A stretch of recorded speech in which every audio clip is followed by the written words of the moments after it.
Good morning বন্ধুরা, তোমরা সবাই কেমন আছো? নিশ্চয়ই ভালো আছো, সুস্থ আছো এবং ভালো তো থাকবে। আমিও খুব ভালো আছি। Welcome to my channel Mantu daily ব্লগে। আজকে সকালবেলা সকাল সকাল রেডি হয়ে গেছে, দেখতেই পাচ্ছ। আমি পুরো স্নান টান করে সমস্ত কাজকর্ম করে পুজো দিয়ে রেডি হয়ে ছেলেকে নিয়ে বাপের বাড়ি যাচ্ছি, কারণ আজকে যেহেতু ভাইফোঁটা আর আমার মাসির ছেলে আমাদের বাড়িতে আসবে ফোঁটা নেওয়ার জন্য, তো সেখানে ফোঁটা দিতে আমি যাচ্ছি।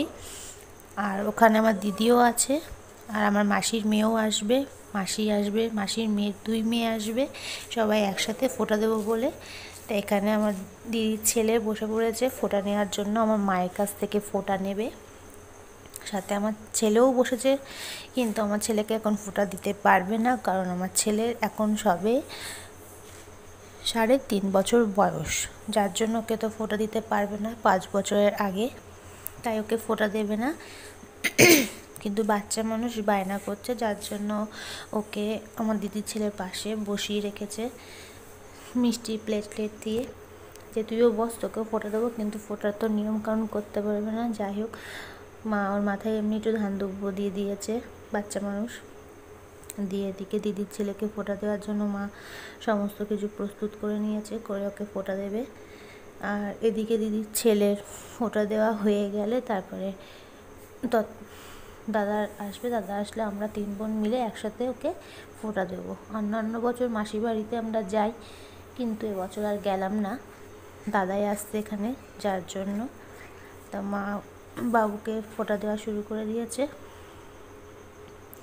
ওকে ফোঁটা দিয়ে ধান ধূপ দিয়ে আশীর্বাদ করে প্রদীপ তাপ দিয়ে ওকে মিষ্টি দেবে খেতে।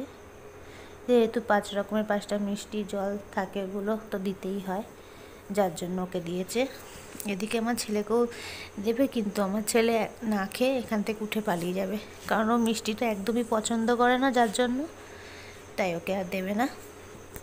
দিদির ছেলেকে ফোঁটা দিতে দিতে এদিকে দাদা, মাসি, মাসির মেয়ে সবাই চলে এসছে বাড়িতে।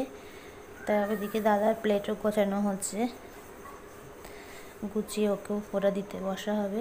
এই যে এটা আমার মাসির মেয়ে, আর মাসির মেয়ের মেয়েটা আমার বোনজি, আর এই যে আমার দাদা। যেহেতু দিদি বড় হয়, আমার দিদির থেকেও বড় হয়, বড় দিদি, তার জন্য প্রথমেও ফোঁটা দেবে, তারপরে আমার দিদি ফোঁটা দেবে। আমার দিদি ফোঁটা দেওয়ার পরে তারপরে আমি ফোঁটা দেবো। আমাদের 3 বোনের ফোঁটা দেওয়া হয়ে গেলে তারপরে সকালে জলখাবার মা ওদিকে তৈরি করছে, হাতে হাতে, মায়ের হাতে হাতে করে দেওয়া হয়েছে। তো এটা হয়ে গেলে এদিকে আমাদের সকালের জলখাবারও খাওয়া হবে।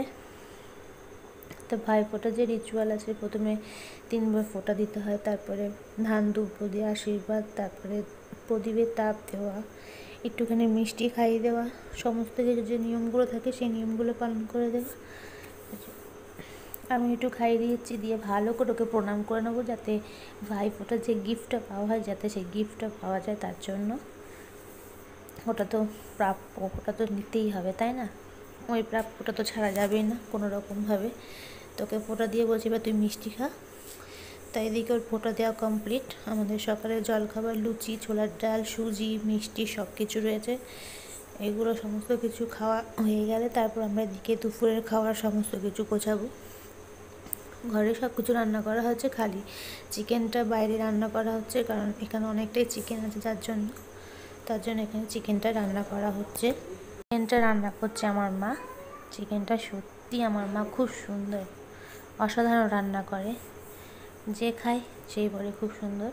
তাই চিকেনের সাথে রয়েছে পনির, পনির দিয়ে আলু দিয়ে তরকারি, মুগ ডাল, বাঁধাকপি, ফুলকপির বড়া আর চাটনি। এইটা দিয়ে আমরা ভাইফোঁটার খাওয়া খাবো। সাথে আছে পাঁপড়, মিষ্টি। সেটা অবশ্য তোমাদেরকে দেখাতে পারলাম না, যদিও আমার ভিডিওটা যদি তোমাদের ভালো লেগে থাকে তবে বলে অবশ্যই লাইক করো, কমেন্ট করো, শেয়ার করো।